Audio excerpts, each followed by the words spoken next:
I know I haven't uploaded since 2 months. So sorry for not uploading since so long and I welcome you guys back.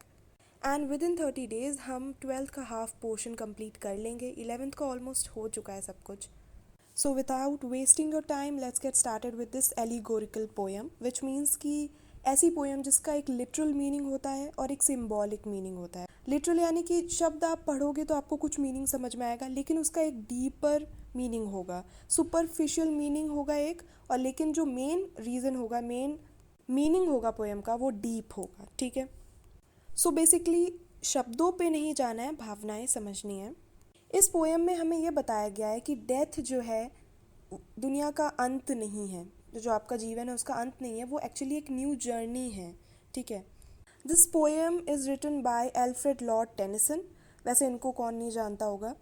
काफ़ी सारे questions में हमें poet के बारे में लिखना होता है, एंड कुछ क्वेश्चंस ऐसे होते हैं जहाँ पे विथ रेफरेंस टू पोएट काफ़ी चीज़ें लिखनी होती हैं. तो कुछ चीज़ें आप इनके बारे में तो देख ही लीजिए. He was born in 1809 and died in 1892.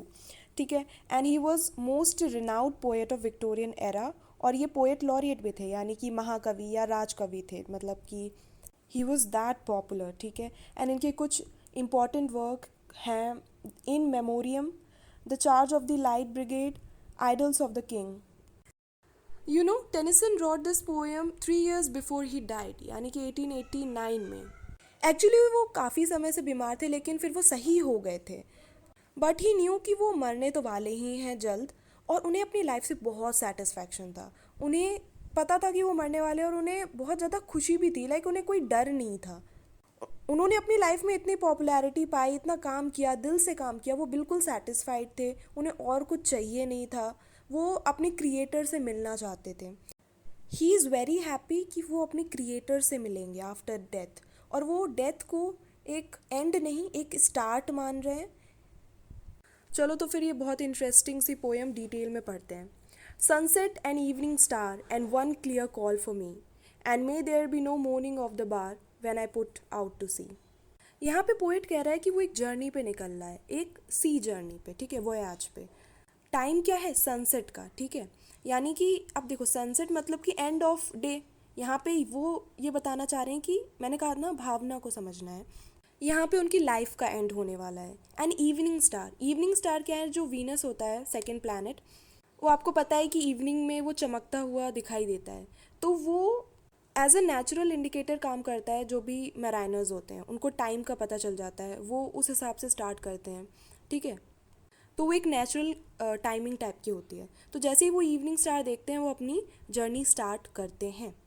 And one clear call for मी, यानी कि अनाउंसमेंट हो रही है पैसेंजर्स को अपनी शिप में आना है, और शिप स्टार्ट होने वाली है. ठीक है.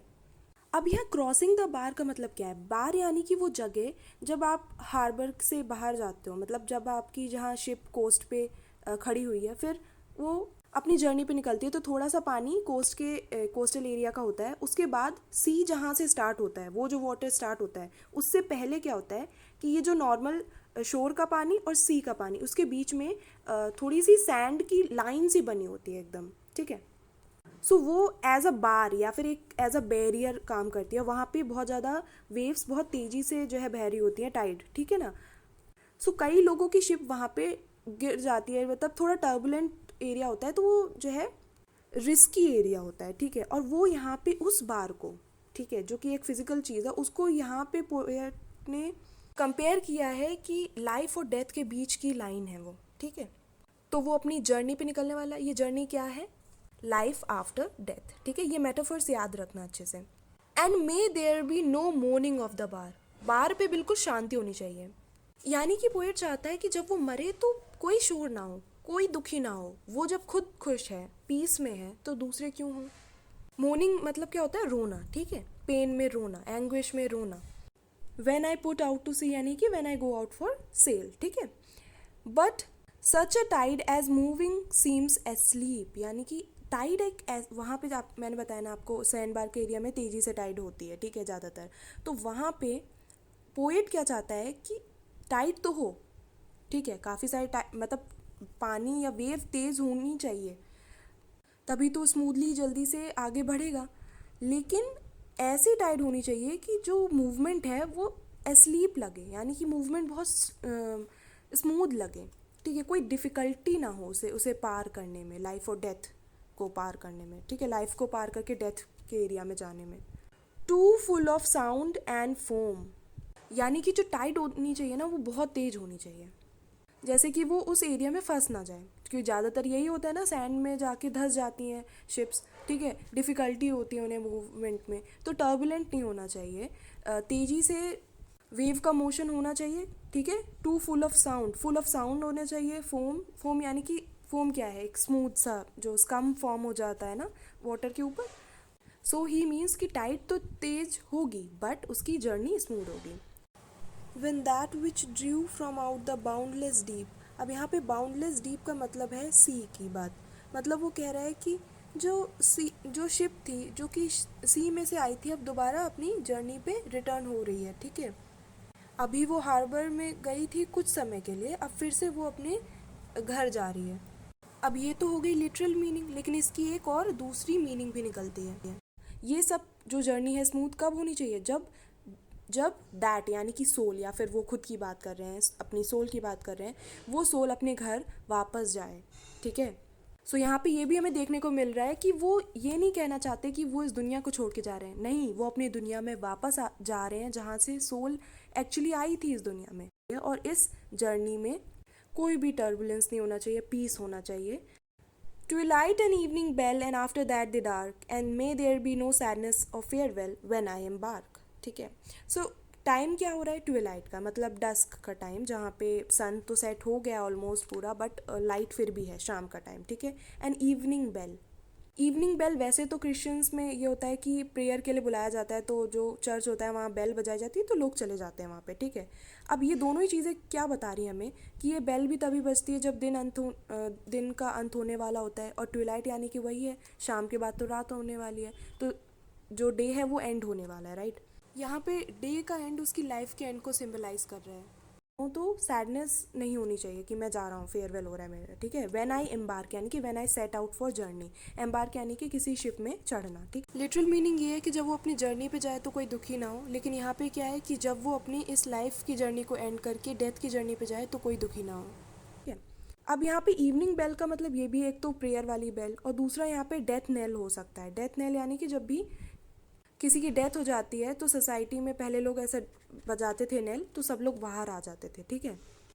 2-3 टाइप की बेल्स होती हैं, जब कोई इंसान मरने वाला हो, जस्ट वो उसके जो है डेथ होने वाली हो, तब एक बेल चर्च में बजाई जाती थी, ठीक है। और फिर जब उसकी डेथ हो गई है जस्ट इमीडिएटली उसके बाद, एंड फिर जब उसका जब फ्यूनरल होने वाला हो, ठीक है, तो ऐसे 2-3 टाइप की बेल होती हैं। एंड इसका मतलब भी यही है कि डेथ होने वाली है पोएट की, राइट, तो उसने उस रेफरेंस में लिखा है, for though from out our born of time and place, the flood may bear me far, I hope to see my pilot face to face when I have crossed the bar। तो आगे poet कहता है, जब ये flood यानी कि जो Tide है मुझे काफ़ी दूर ले जाएगी, लाइक अननोन प्लेस पे ले जाएगी, बहुत दूर ले जाएगी, जहाँ पे कोई बाउंड्री नहीं होगी टाइम एंड प्लेस की। देखो कैपिटल रखा गया उस चीज़ को, बिकॉज इट इज़ इम्पॉर्टेंट, ठीक है।